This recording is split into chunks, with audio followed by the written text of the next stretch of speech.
Comfort your thirst with comfort mineral water. Water is life. For bulk purchases, contact 0548 81 90 30. It can be located at Akutia in the East region.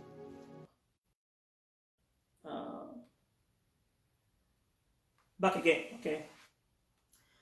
So the causes of the reason why there's a lot of poverty running in our community in Ghana, okay, and over the world, is that there are too many over dependability. That's my opinion. You can agree with me or disagree with me, but there are too many over dependability. One person will have one source, and then the dependability from that point is too many that the person is overwhelmed and they tend to lose, and as they are standing, they begin to fall. Okay, let's take for example in Ghana. Okay, when a civil servant may earn like 1,000 Ghana cedi, okay, may earn like 1,000 Ghana cedi, or let me put it that way, and the same person, the same 1,000 Ghana cedi is used to take care of the house. The same 1,000 Ghana cedi is used to feed the wife, to take care of the kids, and also to take care of the siblings.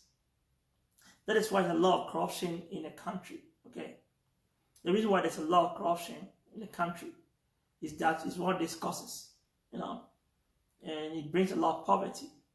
By the time it's at the 15th of the month, his salary is gone, and what is left to do is to receive envelopes. Okay, and this kind of envelope, that's bribery, and because he's poor, and it's not like he's poor to that extent, but because he's limited, financially limited, and it's gonna drain him.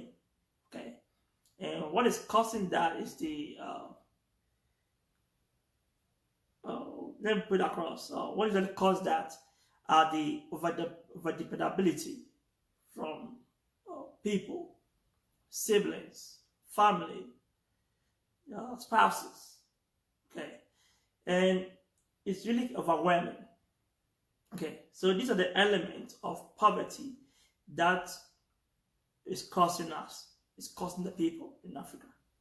Okay, for instance, I was making the example of 1,000 Ghana cedi from from a civil servant. Let's say he pays chop money every day.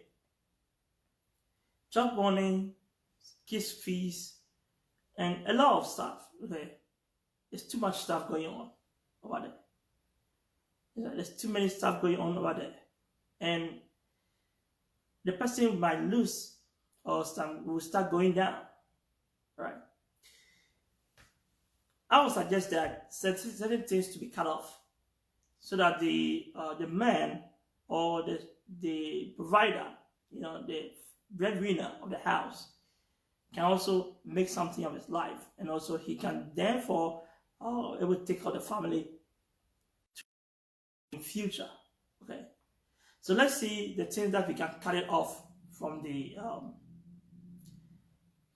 from what we do in our society that we usually do. Okay, one, to me, my opinion, I would suggest that the thing we call it chop money in Ghana is very common. The things they call it chop money should be really abolished for now. Many people may disagree with me, but I would like you to listen carefully. It does not help the family. It doesn't help both the woman and the kids, or the man. It doesn't help anybody.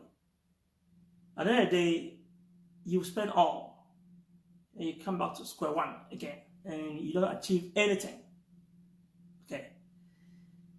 Let's take, for example, as I'm saying, the chop money or the 1,000 Ghana city as a civil servant. For example, you earn 1,000 Ghana city. You pay the same money you used to pay electricity bill. The same money you give for chop money. Okay? The same money is used for chop money. So every day you give like 50 Ghana cedi, 100 Ghana cedi for food, for a lot of things. At the same time, the same money is used to take care of the woman or the lady. The kids' fees have not come yet. The kids' pocket money have not come yet. How much will be left over? You've forgotten that another sibling will also be coming, needing money. So instead of doing all those things, the job money should be abolished first thing. Rather empower the women, and powerful women who are being empowered, our mothers in the market, our young women who are really empowered, and be able to grow from that point, and be able to help to take care of their houses. I know some women have really, and I really respect that. But some women are stay-home mothers. Regardless whatever they can do something, but they are stay-home mothers. Okay. If you were a civil servant, or you are a businessman, or you own your own apprentice shop, mechanics, or something else, what you need to do is that rather empower the woman, okay? Empower the woman so that she can also earn money to help you or support you in your business, okay? Or to support you in the house, not the business, but in the house. So if you will take the majority of the bills, she can help you with something small. But it's all go back to empowering the woman.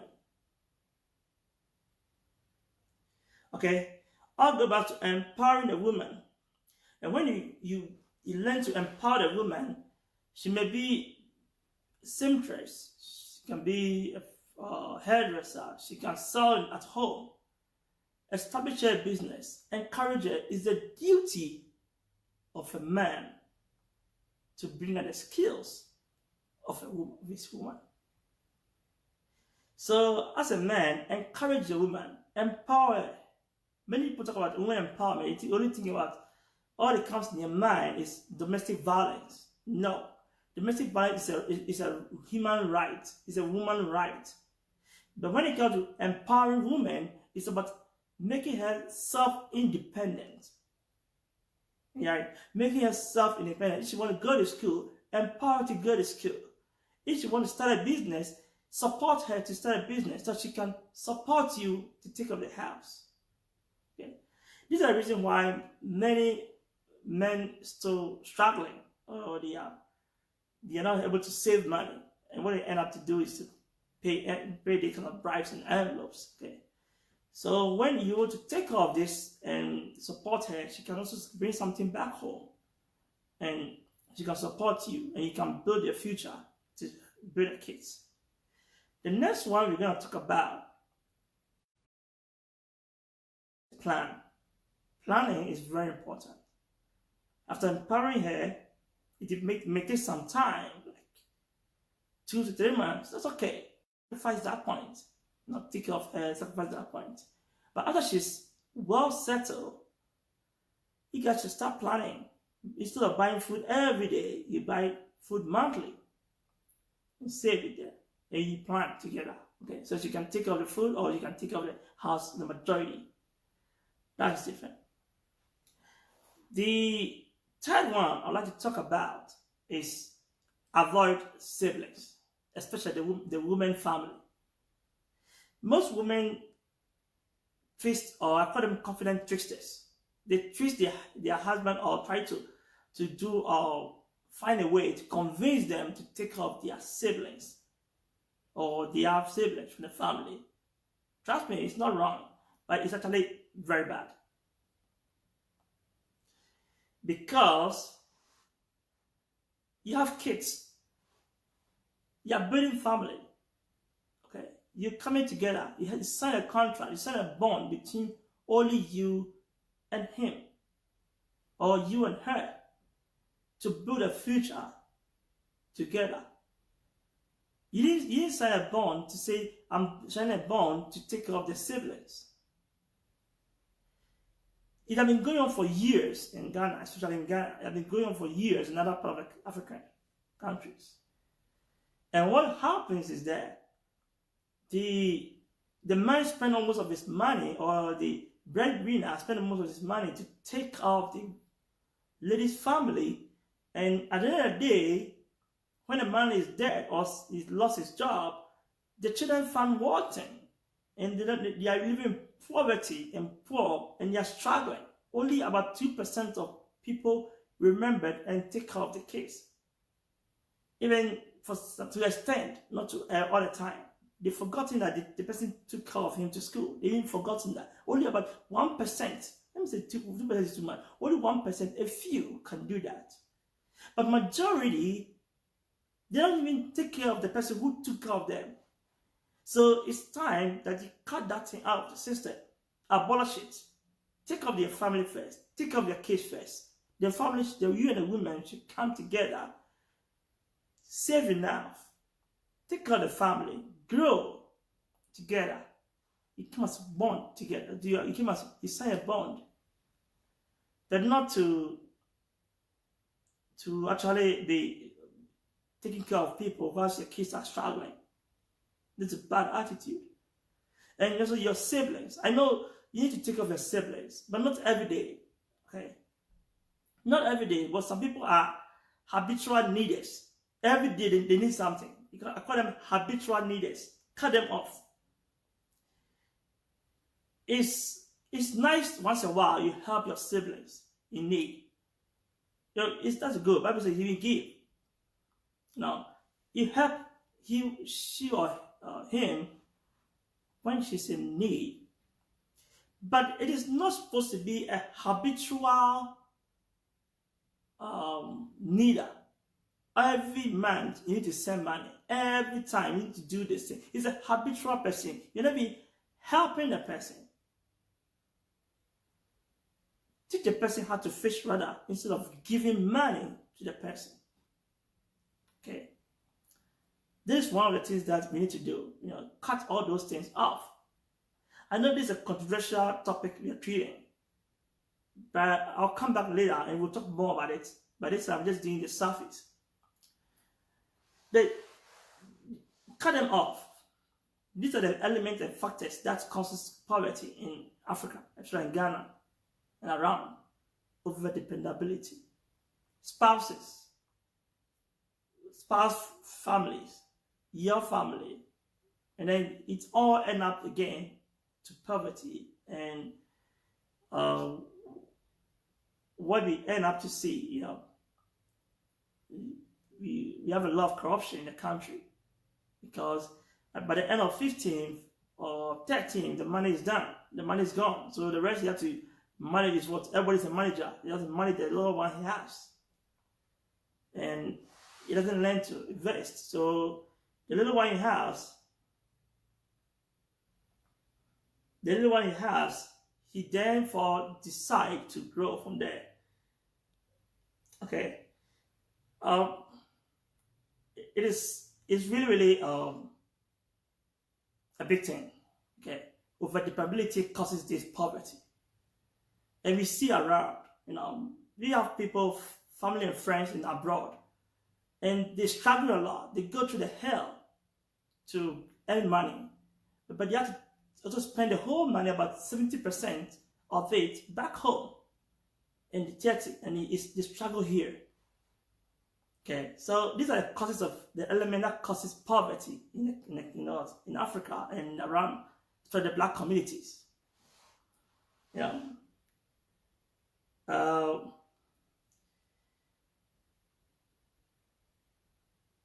It's a big thing. I don't know how it's gonna be, but this needs to be rectified and be taken care of, because over-dependability is something strong. Okay, and there's the next thing that we need to also deal with it is spending money. We live beyond our means, especially people in Ghana. They live beyond their means a lot. If you want to eradicate poverty from your family or yourself or anything, you need to live according to what you have.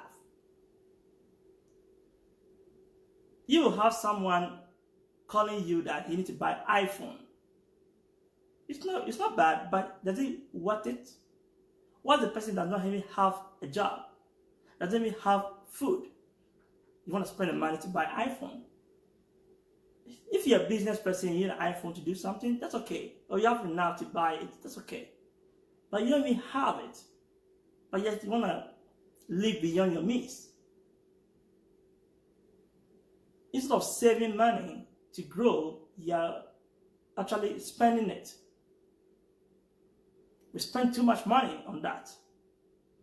Certain things, like everything from abroad is good. They spend too much money to buy it. You end up going zero. Last time in one of my videos, I talked about financial liability. If you don't take care of your financial liability, you end up to poverty. This is one of the things.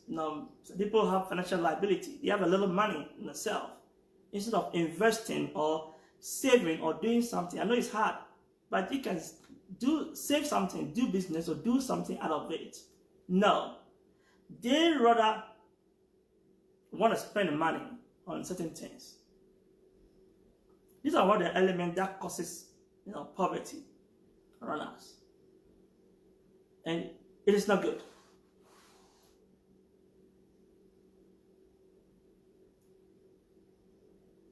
It's never good. Okay. The next thing that we need to take care of is religion. Religion is a big thing in Africa. People spend money on religious things instead of taking care of their houses. They spend money on the religious things, and they don't know what exactly it is.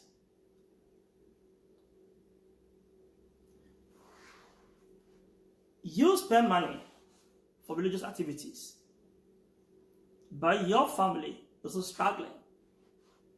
You have one person who's a breadwinner. He spent all his savings at the church. I don't say it's bad. It's not bad. But you gotta cut your coat according to your means.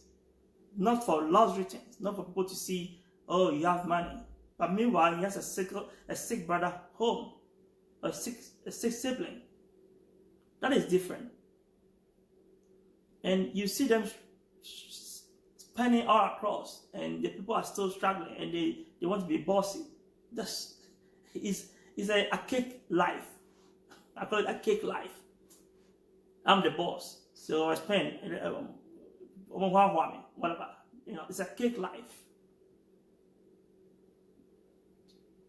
Empower the person. Let a person grow. Teach a person. I know some people are lazy, but empower those who are ready to grow. And stop wasting money for religious activities which doesn't earn you anything. You can spend money when you have it. You can spend it. You can take care of people. But honestly, I don't want to go religiously, but I know the Bible talks about helping more people than even spending more money at the church.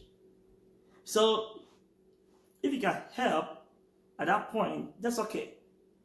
But not people who are habitual needers. Habitual needers are really crazy people. Excuse my words. Habitual needers. They always need something. Every time they need something. Those are different people. If you help him once, don't help him again. They are habitual needers. They will drain you every day. I need something. Bruh, I need something. Bruh, I have to buy this. Bruh, my fees. They need something. Every time they need something. They don't know when to this thing. Every time they need something to do. I call them habitual, needers. They need something all the time. Those are different people. Okay, but the other people that you could help are those who are ready to grow. Once in a while, that is what you need to help. So you'll also be happy to say, I helped this person to grow when it was ready. Not all the time, but when it was ready, I happened to grow. That's different. So these are the factors and elements that causes poverty, in Africa. One, over dependability from spouses. Okay. Two, spouses, siblings, and friends. Spouses, siblings, and family. Three, we have your siblings, habitual needers. Okay. And then the fourth is the living beyond our means. And the last one was the religious activities. These are one of the causes. And even if you break it down, it's really, you see a lot of flaws in those things that causes a lot of things. So if you can learn to control this and to learn these things, it's really great. Godfred, I see you are there. Thanks for the message. Prince, thanks for your watching me. I see you are there. It is great. Okay, we need to get people to understand that you can't depend on people forever. We have to grow. Let's take, for example, there are a lot of people in Ghana who, after pension, they are really helpless. And one of the causes that cause these things is that, let's take, for example, somebody earning 1,000 Ghana cedi, okay? And he's spending all the money on all those things, chop money, siblings, habitual needers, and all those things.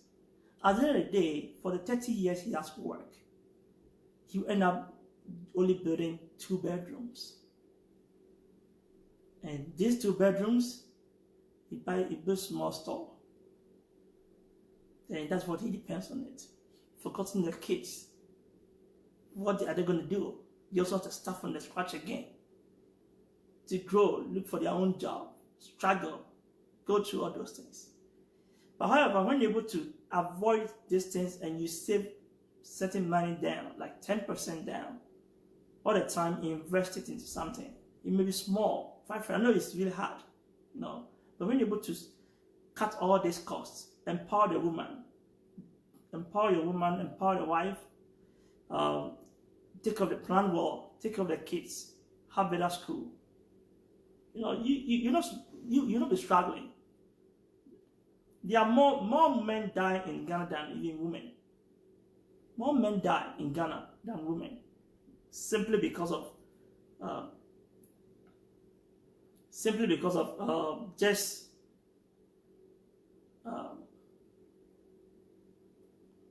more men die in Ghana than women because they are overstressed. I'm trying to find a good word for it. They're overstressed.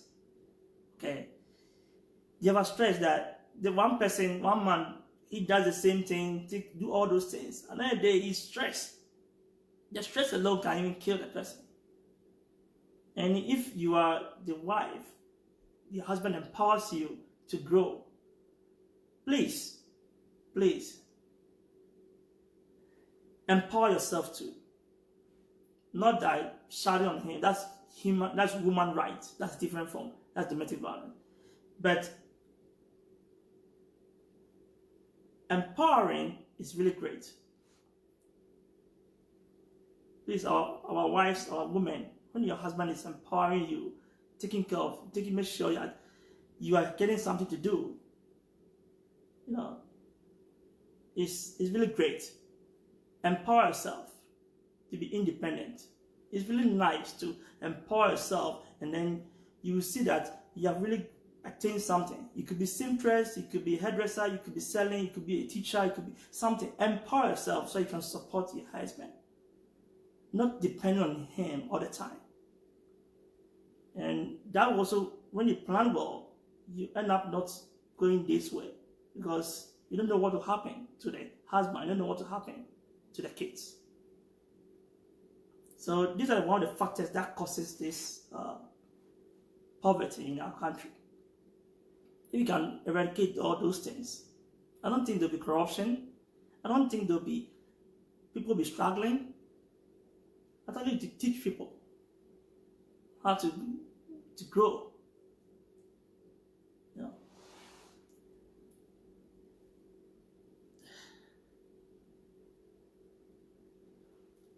So then,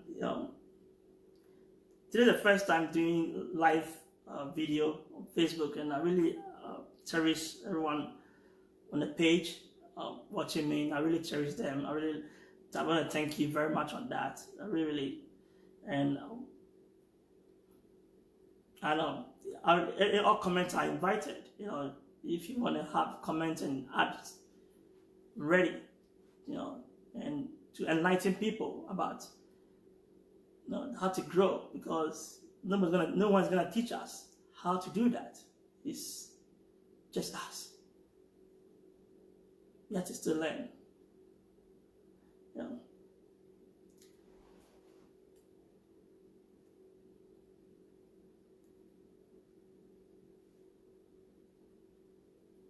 Let me try and see if I have to find some comments around it. Yeah.